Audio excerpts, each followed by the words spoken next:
அழிவின் இருள் பரவிய உலகம். பிசாசு கடவுள், கோபமும் துயரமும் நிரம்பியவன். அவன் சக்தியை பயன்படுத்தி நகரங்களை நாசமாக்கினான். அவனது கருந்தியின் மேகங்கள் காற்றில் கசிந்தன. சிதைந்த பூக்களின் துர்நாற்றம் அவனின் பேரழிவை உணர்த்தியது. மனிதர்களின் துயரக் குரல்களை கேட்டு சிவன் தன் தியானத்திலிருந்து எழுந்தார். அவரின் கண்கள் அமைதியுடன் ஆனால் ஆழ்ந்த சக்தியுடன் மின்னின. உலகத்தின் சமநிலையை நிலைநிறுத்த வேண்டிய நேரம் வந்தது என்பதை அவர் உணர்ந்தார். சிவன் எதிர்கொள்ளுதல். சிவன் பிசாசு கடவுளின் உலகிற்கு நுழைந்தார். இருள் அவரை சூழ்ந்த போதும் அவரின் ஒளி துளியாய் ஒளிர்ந்தது. பிசாசு கடவுள் சிரித்தபடி குரத்தினான், உன்னால் என்ன செய்ய முடியும் சிவா? என் சக்தி இப்போது அசைக்க முடியாதது. சக்தி என்பது அழிவில் இல்லை, அது அமைதியில் உள்ளது என்று சிவன் பதிலளித்தார். போர்.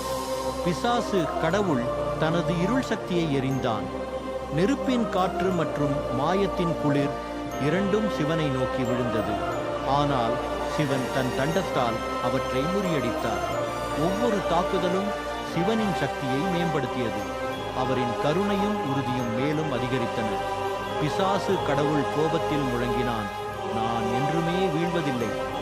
அழிவு அல்ல, மாற்றம்தான் உண்மையான சக்தி என்று சிவன் சொன்னார். மாற்றம்.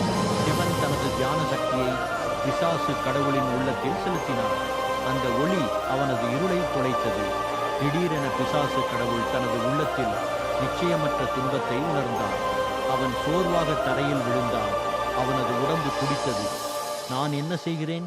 அவன் அலறினான். சிவன் புன்னகையுடன் சொன்னார், உன் பயத்தை வெல்லாதவரை நீ சுதந்திரமாக இருக்க முடியாது. பிசாசு கடவுளின் கண்களில் மயக்கம் தெளிந்தது. அவன் மண்ணை தொட்டுவிட்டு மண்டியிட்டான்.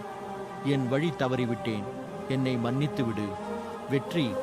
அந்த நாளிலிருந்து பிசாசு கடவுள் சிவனின் சேவகராக மாறினான். அவனது சக்தி இனி அழிவை விளைவிக்கவில்லை, அதை வாழ்வின் பாதுகாப்பிற்கு பயன்படுத்தினான். சிவன் திரும்பி தியானத்திற்கு சென்றார். ஆனால் இப்போது உலகம் அமைதியில் நிறைந்தது.